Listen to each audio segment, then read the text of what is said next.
Selamat pagi, salam sejahtera. Kita bertemu lagi kali ini. Tun Mahathir, giliran Tun Mahathir kena satu tapak tangan di muka. Apabila Tun Mahathir menuduh DAP sebagai satu ancaman, DAP satu ancaman kepada orang Melayu dan orang Islam, akhirnya kepimpinan DAP tampil menemplak, memberikan jawapan yang pastinya membuatkan Tun Mahathir sendiri geleng kepala dan mungkin akan tak nyenyak tidur. Tapi sebelum itu, saudara-saudara sekalian, saya ingin membacakan kepada anda. Sebenarnya di dalam DAP ada satu perkara yang ramai tak tahu. Kalau sudah tahu sekarang, tolong sebarkan perkara ini. Apabila Tun Mahathir berkata DAP boleh menjadi ancaman kepada orang Islam dan orang Melayu, sebenarnya dalam DAP ada satu deklarasi yang kita tak pernah tahu. Dasar ini telah pun termaktub dalam satu dokumen penting DAP, yaitu Deklarasi Shah Alam pada tahun 2012 dengan kandungan seperti berikut. Saya bacakan kepada anda supaya anda boleh share kepada ramai orang yang saya pun tak pernah tahu, baru pun tahu pagi ini. Deklarasi ini dipanggil Deklarasi Shah Alam. Deklarasi ini menyebut DAP mempertahankan sistem demokrasi berparlimen dan raja berperlembagaan dengan Seri Paduka Baginda yang di-Pertuan Agong sebagai ketua negara. DAP komited untuk menjunjung perlembagaan persekutuan sebagai undang-undang yang paling agung negara dan meluhurkannya dalam semangat Merdeka 1957 dan Perjanjian Malaysia 1963. Itu nomor satu. Nomor dua, memelihara kedudukan memelihara kedudukan istimewa orang Melayu dan Bumi Putra serta hak-hak kaum-kaum lain seperti yang termaktub dalam artikel 153 Perlembagaan Persekutuan. Nomor 3 di dalam Deklarasi Shah Alam ini ialah memastikan kedudukan Islam sebagai agama persekutuan serta kebebasan untuk mengamalkan agama-agama lain dengan aman dan damai seperti yang termaktub dalam artikel 3 dan 11 Perlembagaan Persekutuan.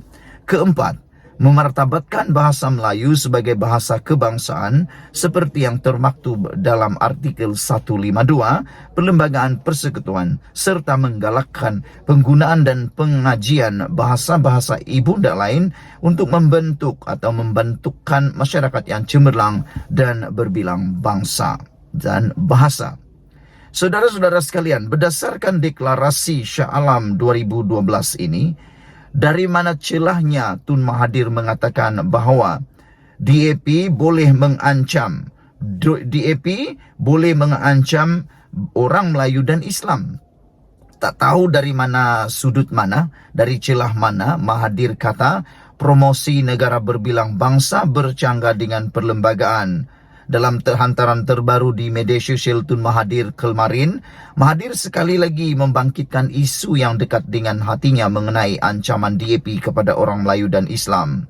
Mahathir berkata apa yang dibangkitkannya adalah perkara yang termaktub dalam Perlembagaan Persekutuan. Kerajaan sekarang mendakwa Malaysia adalah negara demokratik, kononnya ada kebebasan bersuara.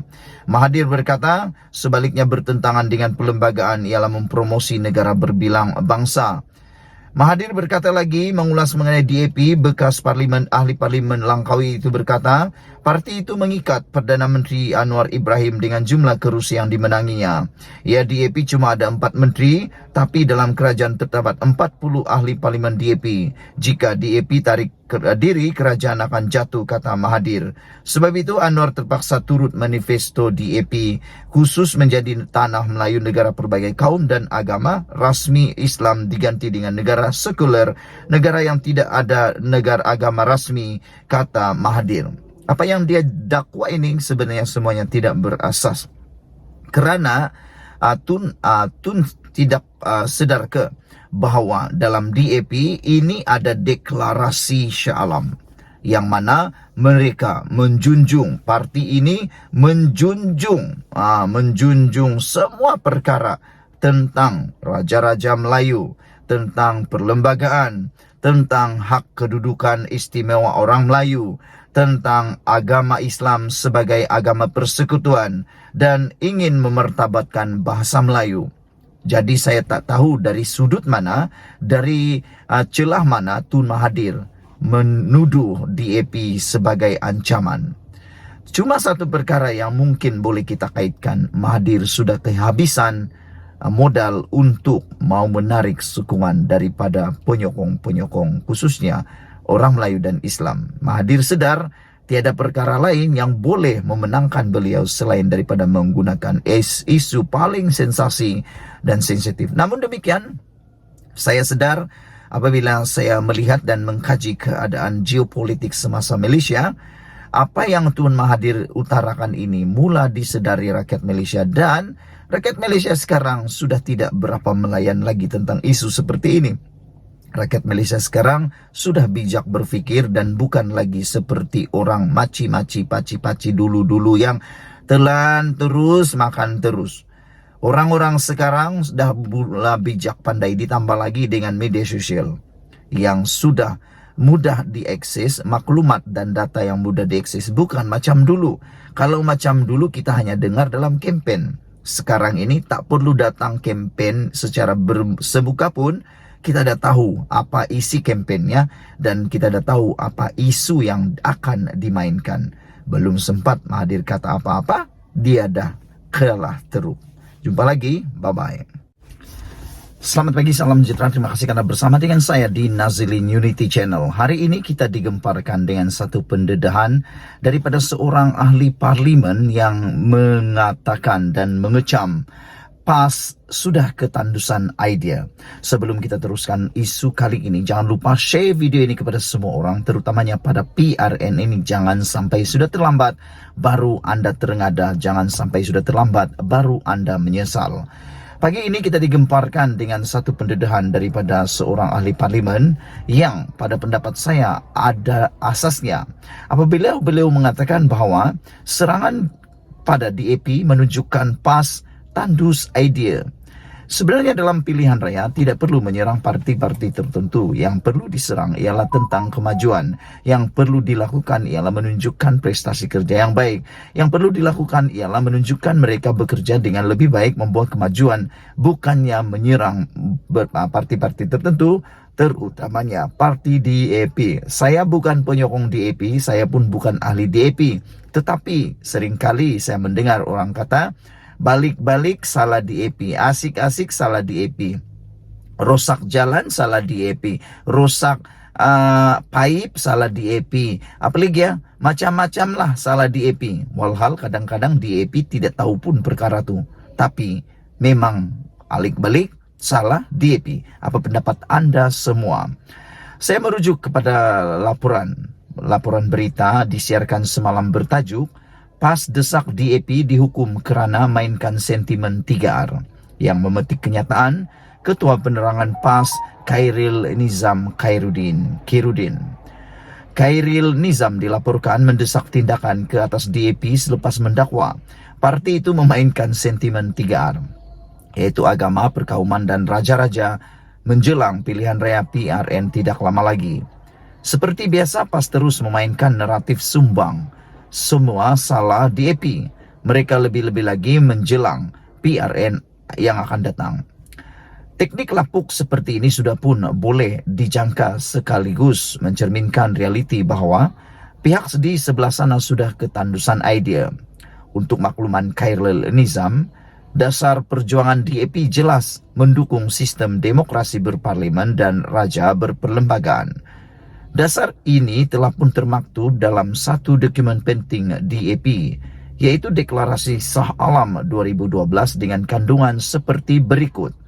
Nombor 1, mempertahankan sistem demokrasi berparlimen dan raja berperlembagaan dengan Seri Paduka Baginda Yang di-Pertuan Agong sebagai Ketua Negara. DAP komited untuk menjunjung perlembagaan persekutuan sebagai undang-undang yang paling agung negara dan meluhurkannya dalam semangat Merdeka 1957 dan Perjanjian Malaysia 1963. Nombor 2, memelihara kedudukan istimewa orang Melayu dan bumi putera serta hak-hak kaum lain seperti yang termaktub dalam artikel 153 Perlembagaan Persekutuan. Nombor 3, memastikan kedudukan Islam sebagai agama persekutuan, serta bebas untuk mengamalkan agama-agama lain dengan aman dan damai, seperti yang termaktub dalam artikel 3 dan 11 Perlembagaan Persekutuan. Nomor 4, memartabatkan bahasa Melayu sebagai bahasa kebangsaan, seperti yang termaktub dalam artikel 152 Perlembagaan Persekutuan, serta menggalakkan penggunaan dan pengajian bahasa-bahasa ibunda lain untuk membentuk masyarakat yang cemerlang dan berbilang bahasa. Justru sudah terang lagi bersuluh bahwa landasan perjuangan DAP sentiasa selari dengan perkara-perkara yang disebut di atas. Sebaliknya, apa yang membimbangkan kita adalah kenyataan-kenyataan yang keluar dari pemimpin-pemimpin PAS PAS sendiri yang dilihat menyentuh sensitiviti masyarakat di negara ini. Salah satu adalah kenyataan Presiden PAS Abdul Hadi Awang yang mendakwa komuniti bukan Islam dan bukan Bumi Putra adalah golongan paling banyak terbabit rasuah. Sebelum ini juga heboh di media sosial, Abdul Hadi Awang terus mempertikaikan pelantikan Anwar Ibrahim sebagai Perdana Menteri yang ke-10.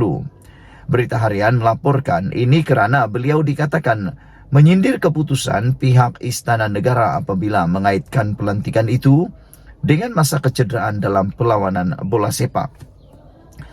Menggunakan analogi perlawanan bola sepak, Timbalan Pengerusi Perikatan Nasional itu berkata, cara pelantikan Anwar umpama memberikan masa tambahan bagi membolehkan Pakatan Harapan mengumpul lebih banyak ahli parlimen bagi menyokongnya.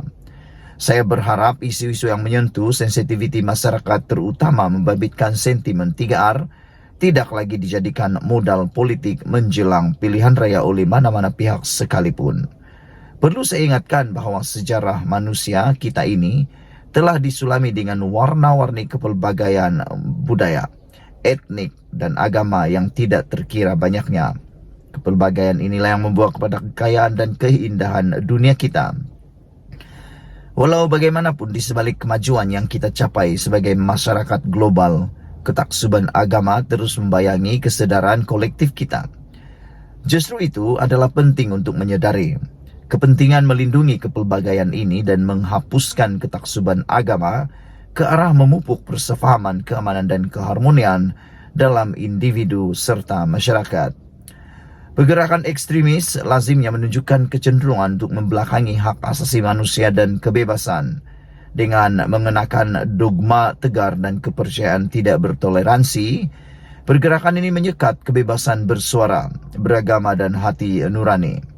Mereka memudaratkan prinsip demokrasi, kesaksamaan dan keadilan, memupuk persekitaran penuh ketakutan dan penindasan, bertindak eksploitasikan perpecahan dan mengapi-apikan kebencian.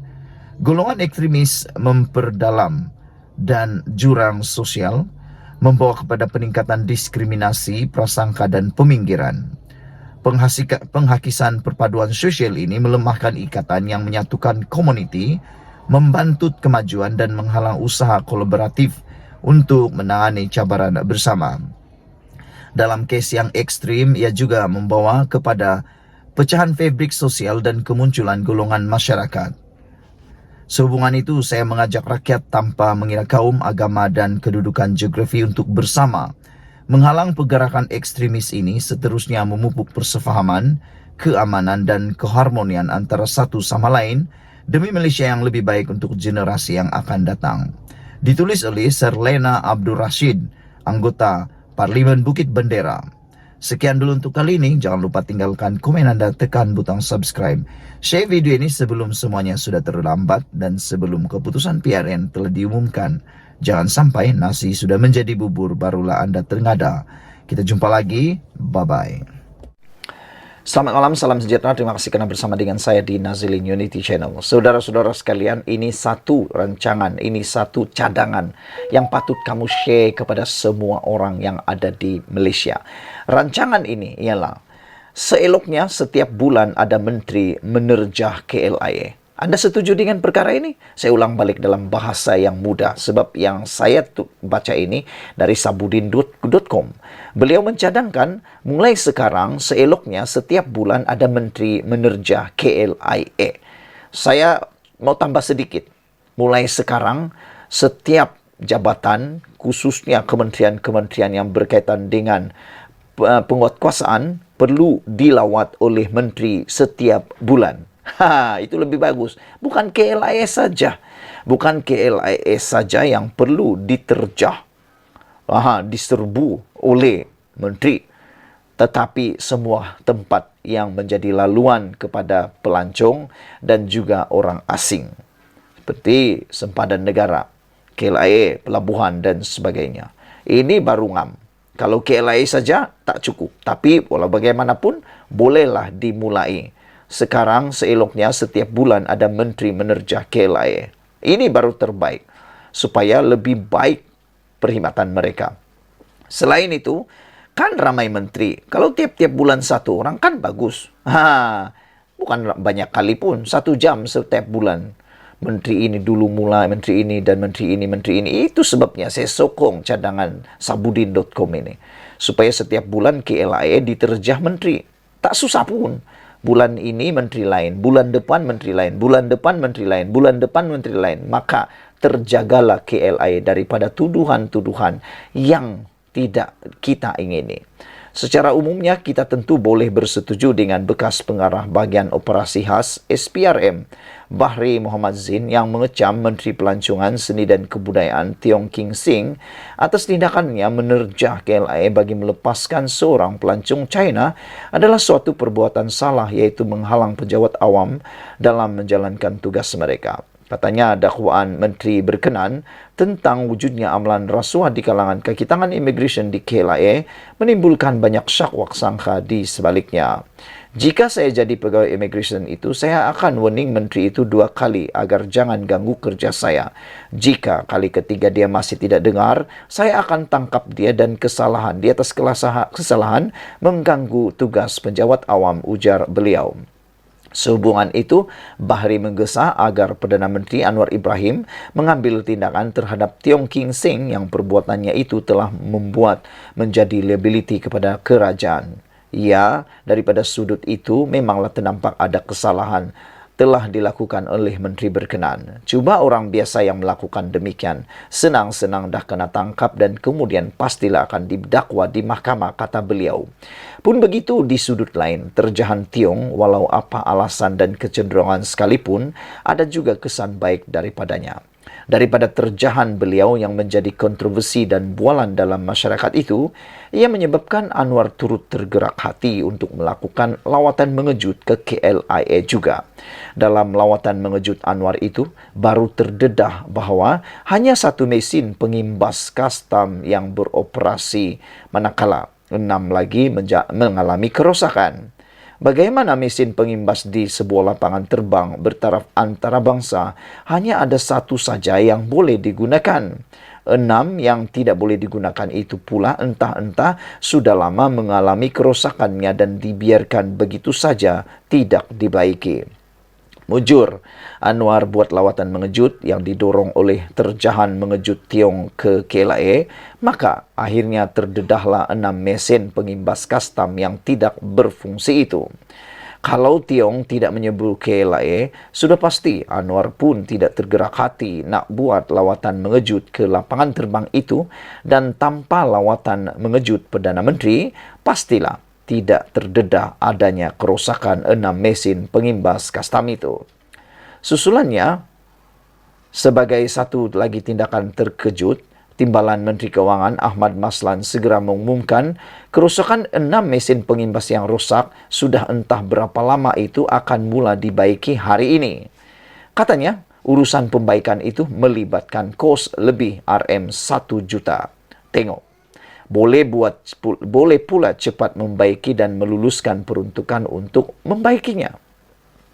Kenapa selama ini ia dibiarkan rosak dan sampai 6 sekali rosak, tetapi tiada mana-mana pihak yang tercelik mata dan terbuka hati untuk membaikinya?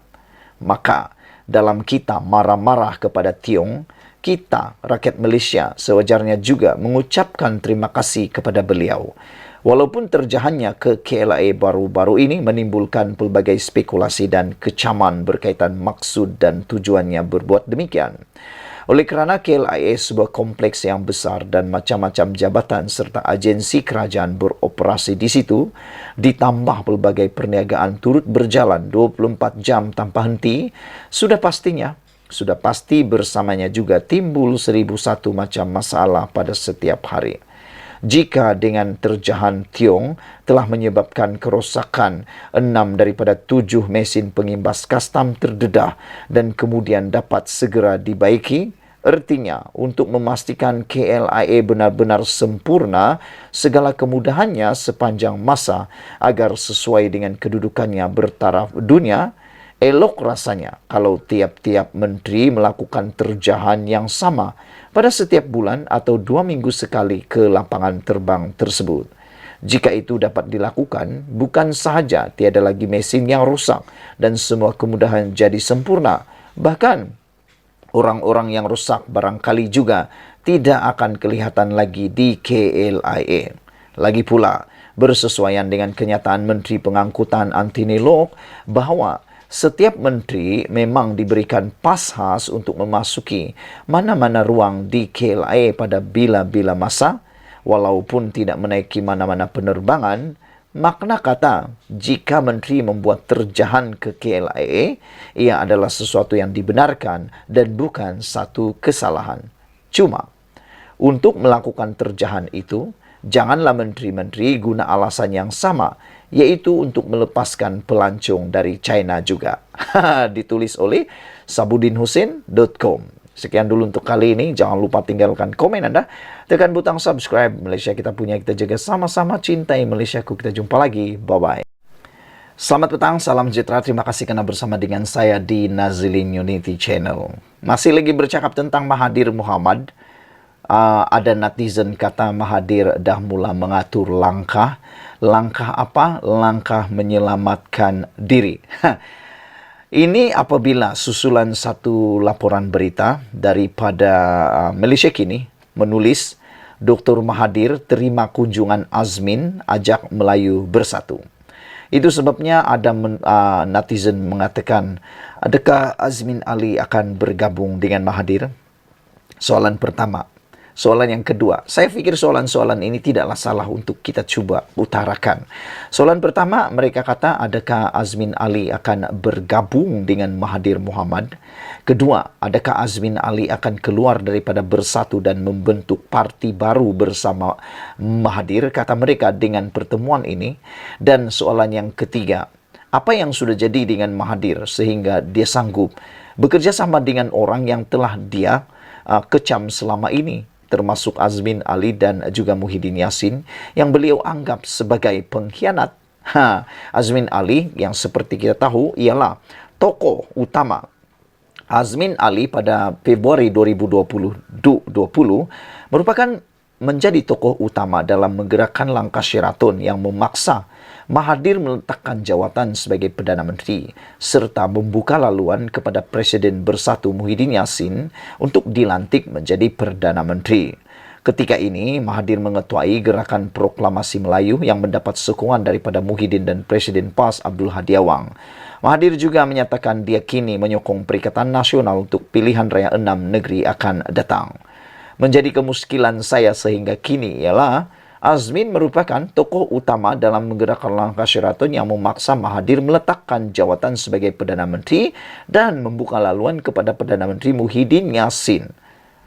Jadi, sekarang ini persoalan dia ialah dulu Mahathir marah sangat dengan Azmin dan Muhyiddin. Tapi sekarang ini tiba-tiba pula makan ramai-ramai, makan sama-sama, duduk semeja. Apa cerita? Sehingga begini boleh jadi. Pada pendapat Anda, apa cerita? Apa yang sebenarnya dirancang oleh Muhyiddin, Azmin dan Mahathir ini? Adakah mereka akan merancang untuk bergabung semula, membentuk pakatan paling besar untuk cuba menjatuhkan Anwar Ibrahim? Selain daripada itu, pada pendapat Anda, kemasukan Mahathir di dalam pakatan ini adakah akan hanya memberikan impak negatif kepada Perikatan Nasional atau memberikan impak positif kepada Perikatan Nasional? Pada pandangan saya, kehadiran Mahathir dalam Perikatan Nasional sebenarnya tidak lagi memberi impak besar kepada mana-mana parti politik. Mahathir pergi kemana-mana pada sewaktu ini, semua rakyat pun dah muak dengan beliau.